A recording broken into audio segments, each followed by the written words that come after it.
La Secretaría de Comunicaciones y Transportes y Caminos y Puentes Federales calificaron como ilícitos el decreto y los actos efectuados este martes por el gobernador Jaime Bonilla Valdés para administrar un tramo de la autopista escénica de Playas de Tijuana y anunciaron que emprenderían las acciones legales correspondientes.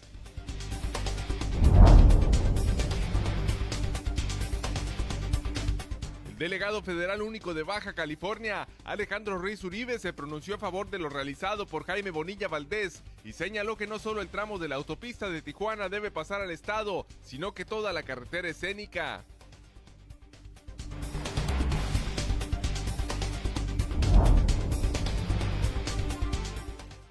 En la madrugada de este jueves, elementos de la Marina y la Guardia Nacional retomaron el control de la caseta de Playas de Tijuana de la autopista escénica, la cual había tomado el pasado martes el gobernador Jaime Bonilla Valdés.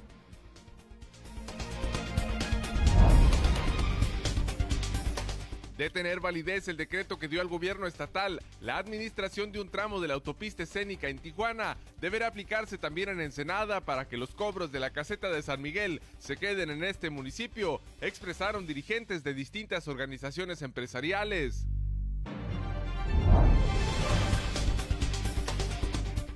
Tres homicidios más en el puerto de Ensenada. 2 hombres fueron muertos a tiros en distintos hechos ocurridos en la ciudad y se encontró una tercera persona muerta en la carretera El Sausal-San Antonio de las Minas.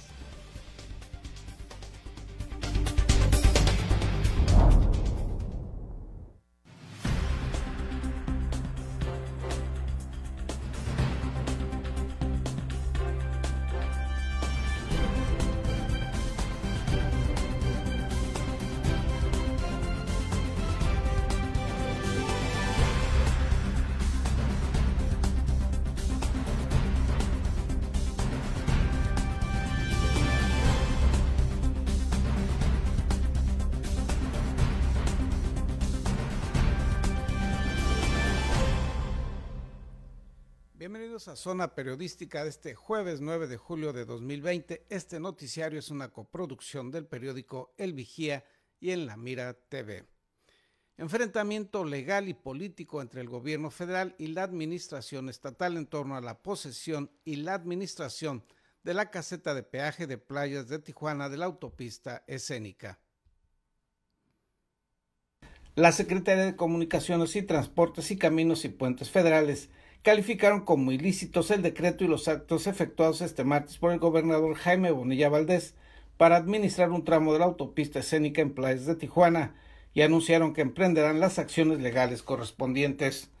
En un comunicado de prensa, la SCT y Capufe informaron que el decreto emitido el 7 de julio por el mandatario estatal viola la Constitución y diversas leyes federales, invadiendo la competencia y atribuciones exclusivas del Ejecutivo Federal por conducto de la SCT para otorgar concesiones y permisos para la explotación, construcción y operación de carreteras federales y autopistas.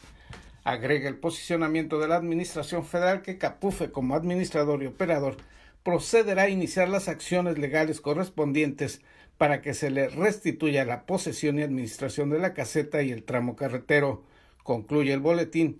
Lo anterior sin perjuicio de las responsabilidades previstas en la Ley de Vías Generales de Comunicación por el daño, interrupción y deterioro de los servicios que operen en las mismas. El pasado martes, el gobernador Bonilla Valdés emitió un decreto que establecía que a partir de ayer miércoles un tramo de 18 kilómetros de la autopista escénica pasaría a ser administrada por el gobierno del estado. Ello en respuesta a la petición de los habitantes de esa zona que carecen de otra vialidad para circular y que tienen que pagar el peaje para hacerlo. El gobernador baja californiano argumentó en el decreto las facultades de la administración estatal para hacerse cargo de ese segmento carretero, así como también que con los peajes pagados a lo largo de varias décadas, dicha obra ya se había cubierto al gobierno federal y por tanto no debería continuarse cubriendo cuotas por transitar en ese tramo. Informó para Zona Periodística Gerardo Sánchez García. Y sobre este tema, esta fue la opinión del delegado único del gobierno federal en Baja California, Alejandro Ruiz Uribe. Esa carretera se pagó hace muchos años. Es un hecho irrefutable que cuando las carreteras de paga son absorbidas por la mancha urbana, es absolutamente injusto cobrarle peaje a la gente que vive en los alrededores. Es injusto, o sea, ya la absorbió la mancha urbana. Hasta donde se está hablando de la caseta de playas. Es una vieja solicitud de los bajacalifornianos, de manera muy particular de la gente que vive en los alrededores. En mi opinión personal, toda la carretera debería entregarse ya. No está concesionada a ninguna empresa privada, como ocurre, por ejemplo, con tramos de la carretera que va hacia Mexicali.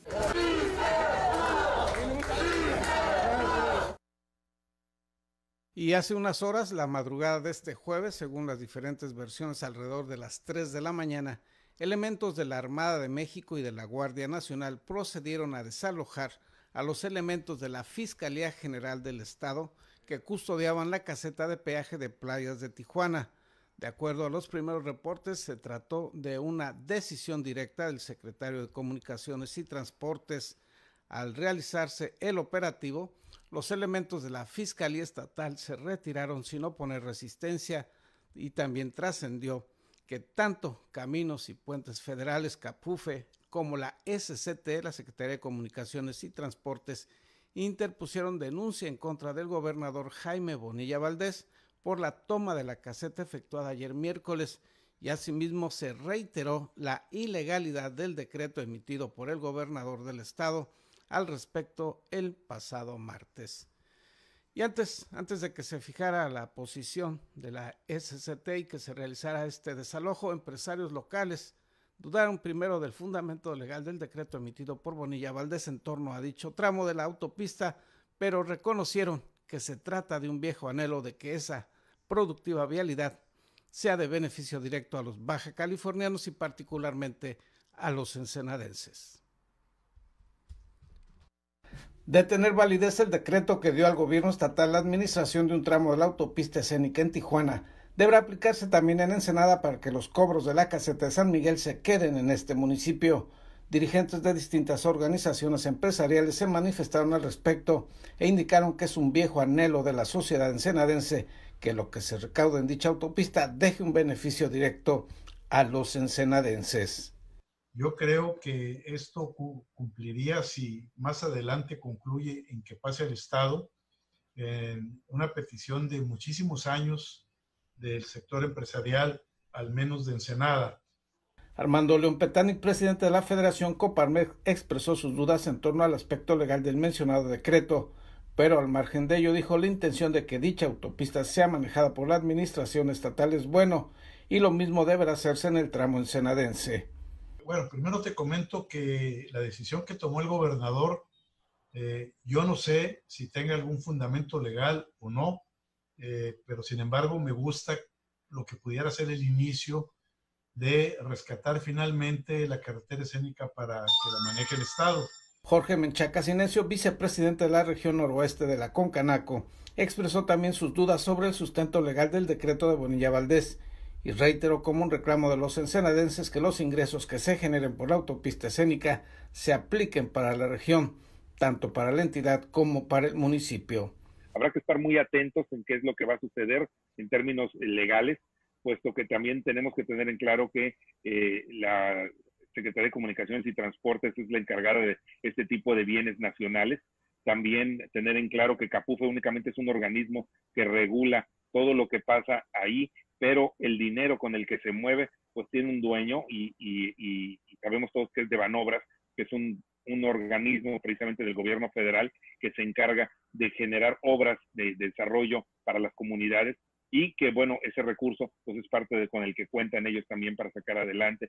En el mismo sentido se pronunció el presidente del Consejo Coordinador Empresarial de Ensenada, Carlos Ibarraguer, quien enfatizó sus dudas sobre el sustento legal de lo realizado por Bonilla Valdés en dicho decreto y las ventajas de que esto pudiera aplicarse también en Ensenada. O sea, es un beneficio que cada estado debería de solicitar, sobre todo, como insistimos, las casetas ya son pagadas, han sido pagadas en su totalidad. Debe de existir una cuota para efectos de mantenimiento, definitivamente, porque si no, no vamos a tener carreteras dignas. El hecho está la de la Rumorosa, creo que es accesible, es un pago accesible. El mantenimiento excelente, sobre todo en esa zona también. Bueno, creo que es el momento que también el gobierno del estado solicite pues las demás, ¿no? Las demás casetas.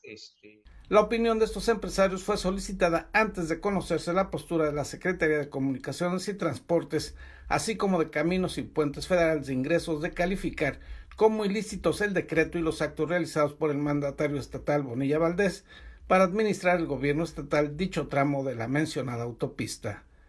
Informó para Zona Periodística Gerardo Sánchez García. 3 homicidios se registraron el día de ayer en Ensenada y el gobierno del estado anuncia que pretende recuperar 2,000 millones de pesos por concepto de aguachicoleo, es decir, robo de agua ocurrido en esta entidad. Los detalles luego de una pausa comercial.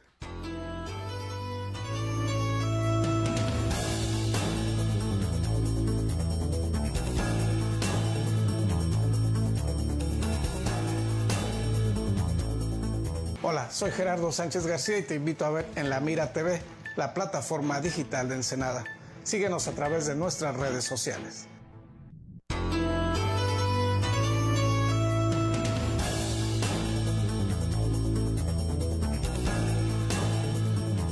Sigue la racha de homicidios en Ensenada. César Córdoba Sánchez nos da los pormenores. En 2 violentos ataques cometidos al parecer a balazos, 2 hombres fueron privados de la vida en 2 sitios de la ciudad y otro individuo muerto con huellas de violencia fue encontrado en la carretera. En ninguno de los casos hubo detenidos. La reciente agresión fue registrada por la Policía Municipal a las 21:20 horas en la gasolinera de la Delegación Municipal de Francisco Zarco, ubicada en las calles Principal y 13. La corporación localizó en este sitio a una víctima de aproximadamente 30 años con manchas rojizas. Estaba tendida sobre el piso de la estación de servicios entre bombas despachadoras de combustible. El reporte de la central de emergencias de C4, que alertó de las detonaciones de arma de fuego, refirió que la víctima mostró lesiones producidas al parecer por proyectil de arma de fuego. El ataque anterior se presentó contra otro individuo a eso de las 20:40 horas en las calles de Las Rosas y B de la colonia Granjas El Gallo, según registros de la corporación local. La víctima de unos 30 años y con manchas al parecer de sangre fue localizada por la policía en el interior de un vehículo tipo sedán de la marca Toyota de color azul, estático sobre las citadas vialidades. Las autoridades investigadoras encontraron que la víctima tenía una herida a la altura del abdomen producida al parecer por impacto de bala. En los primeros minutos del miércoles, la policía localizó un cadáver de sexo masculino cuando estaba tendido sobre la cinta asfáltica del kilómetro 98 en el tramo carretero San Antonio de las Minas El Sausal. La víctima tenía unos 40 años, a simple vista mostró varios golpes y la Cruz Roja determinó que no contaba con signos de vida. Con las 2 agresiones, el martes se sumaron 3 homicidios. Por la mañana de ese día, las autoridades encontraron a un sexagenario sin vida y con una herida producida al parecer con arma blanca, en el interior de una carpintería del exegido Chapultepec. En el presente mes, 7 personas han sido asesinadas con medios violentos, mientras que en el año en curso sumaron una cantidad de 171 víctimas de homicidio. Para Zona Periodística, César Córdoba. Capturan y proceso a sujeto acusado de tentativa de robo de vehículo. Lo agarraron literalmente no con las manos en la masa, sino con las manos en el volante. Javier N., de 26 años, fue arrestado por el probable delito de robo de vehículo en grado de tentativa. Según información de Seguridad Pública Municipal, Javier N. fue detenido en la calle Ensenada entre las calles 9ª y 10ª del fraccionamiento Ulbricht, a bordo de un carro ajeno. Los hechos ocurrieron el pasado 7 de julio, cuando el conductor de un automóvil color negro tipo sedán marca Mazda sorprendió a Javier N., de 26 años, a bordo realizando maniobras con una llave para intentar encenderlo. Sin embargo, al preguntarle el motivo de su presencia, Javier N. respondió dando diversas versiones, entre ellas que conocía a la dueña del automóvil porque era su amiga. Luego de que el conductor contactara a la dueña, ella llegó para desmentir la versión de Javier N. y señaló que no lo conocía ni tenía ningún asunto que realizar a bordo del automóvil, motivo por el que los agentes policíacos le colocaron los candados de mano a Javier N., además de leerle los derechos que le asisten como persona en detención. Javier N. fue arrestado y trasladado a la Comandancia Central de Policía para ser puesto a disposición de las autoridades correspondientes por el probable delito de robo en grado de tentativa. Para Zona Periodística, con voz informativa de Isabel Guerrero. El gobierno estatal pretende recuperar 2,000 millones de pesos de agua y drenaje que no se pagó en anteriores administraciones estatales.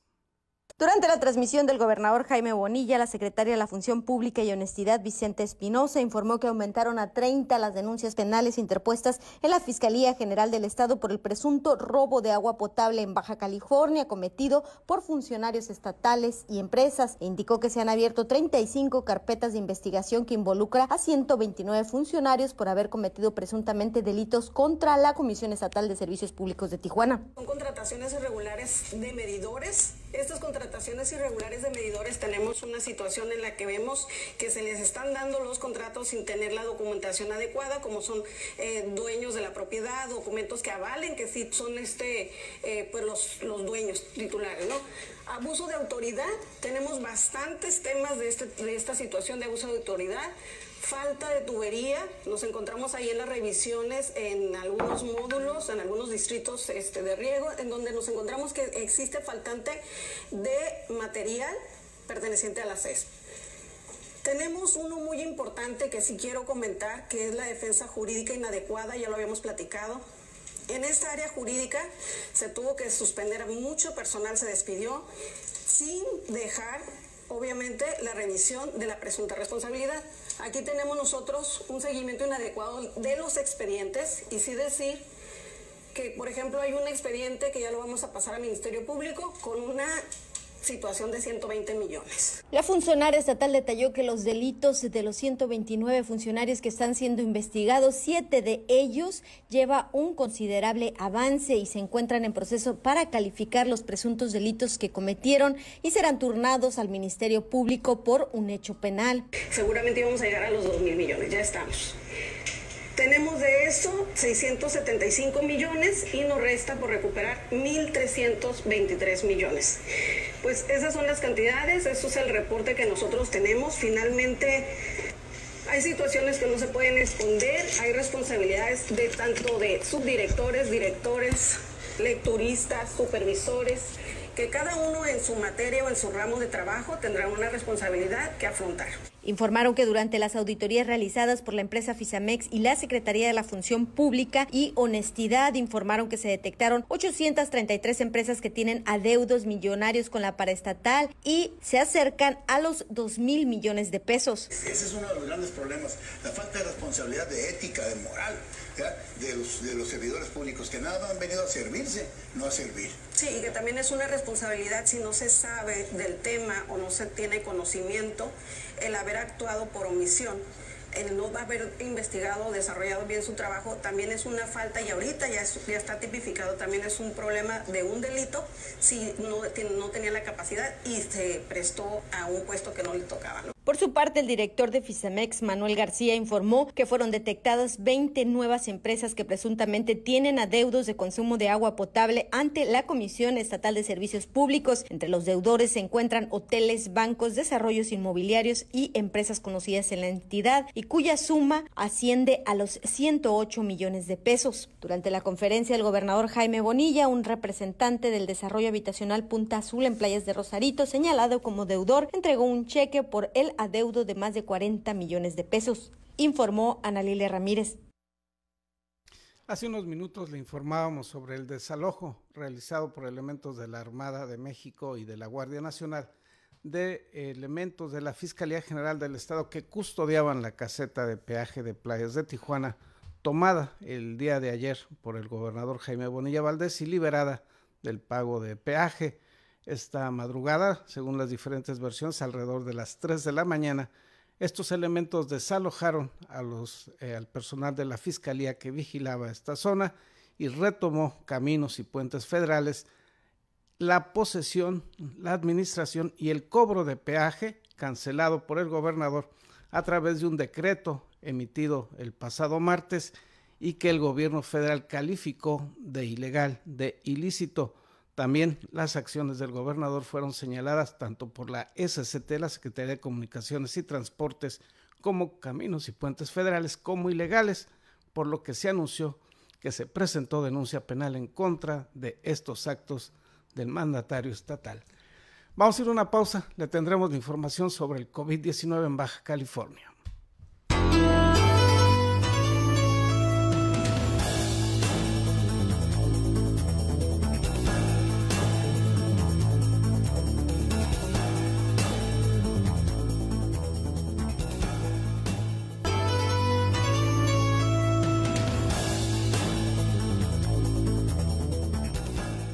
Y esta es la situación del COVID-19 en Baja California. De acuerdo al reporte de la Secretaría Estatal de Salud, en la entidad se tienen 10,276 casos confirmados de contagio y 2,025 fallecimientos.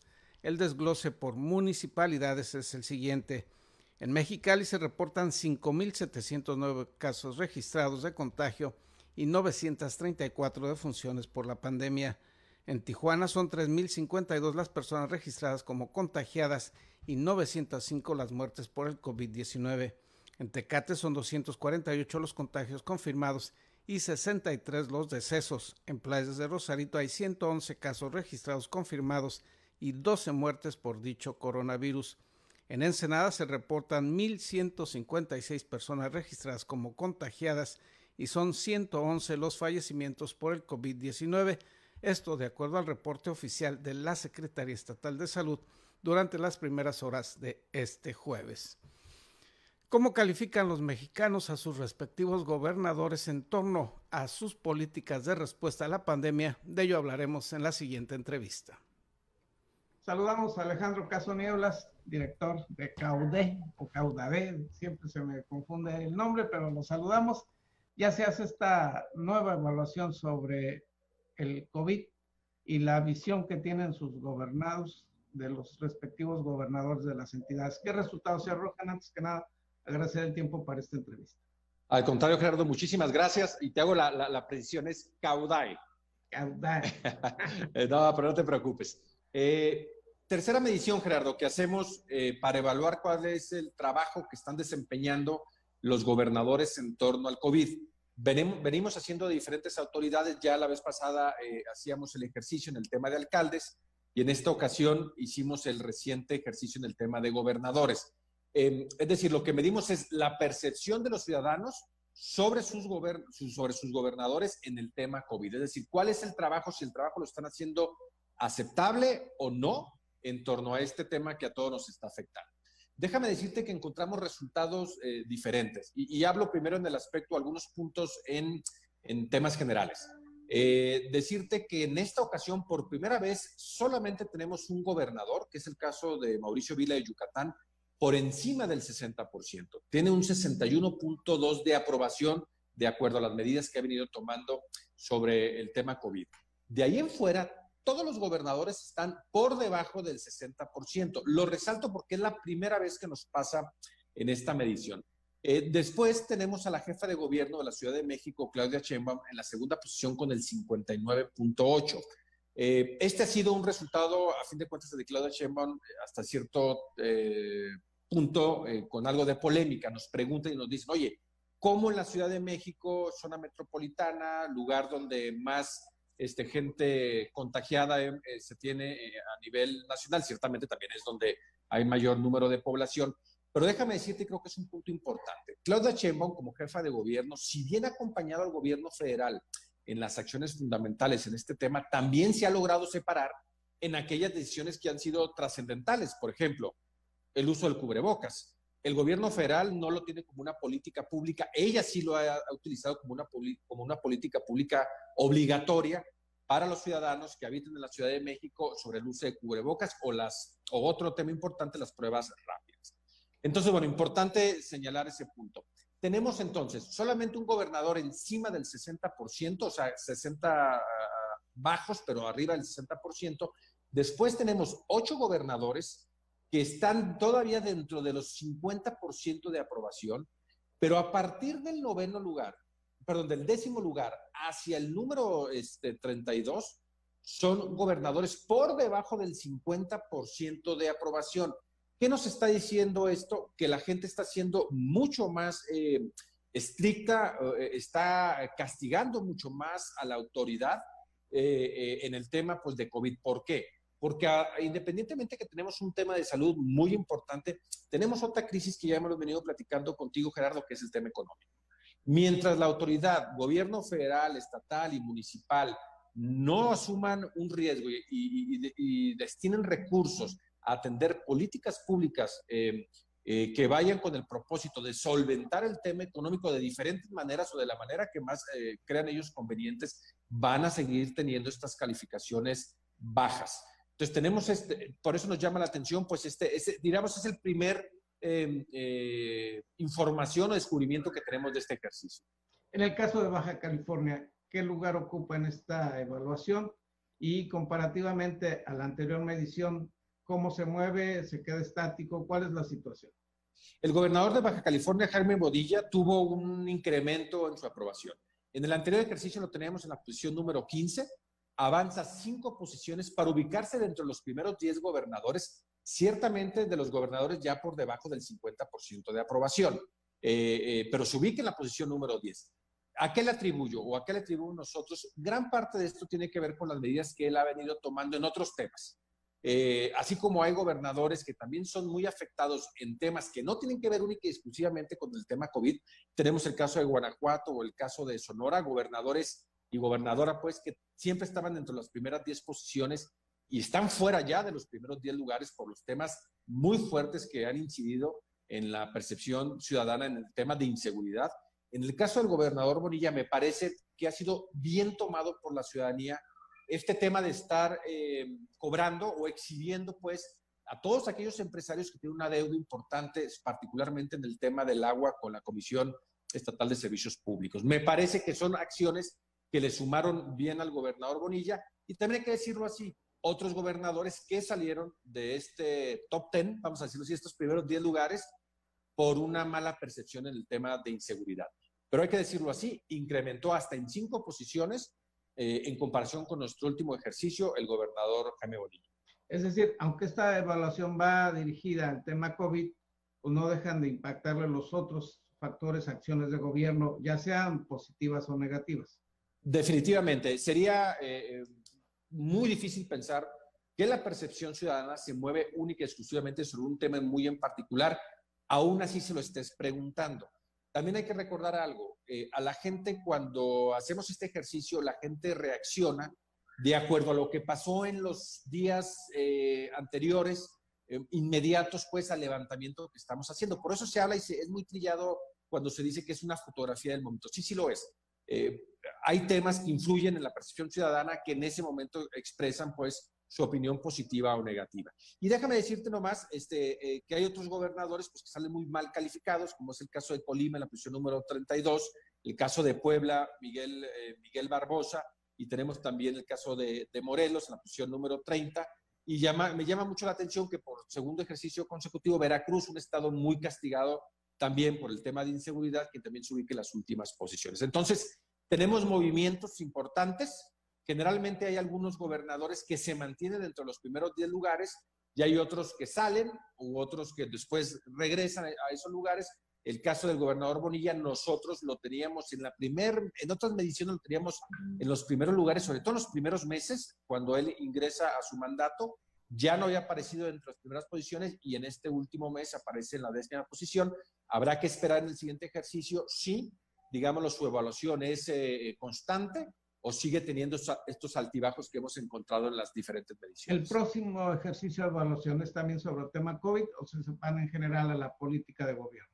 Vamos a seguir midiendo todavía COVID. Creemos que probablemente este mes de julio sea el último mes que midamos el tema COVID como evaluación de los gobernadores y de diversas autoridades y pasar ya a un tema que habíamos venido nosotros midiendo, que era medir ciertamente la evaluación de los gobernadores, pero bajo otra perspectiva, que si me das la oportunidad ya lo estaremos platicando.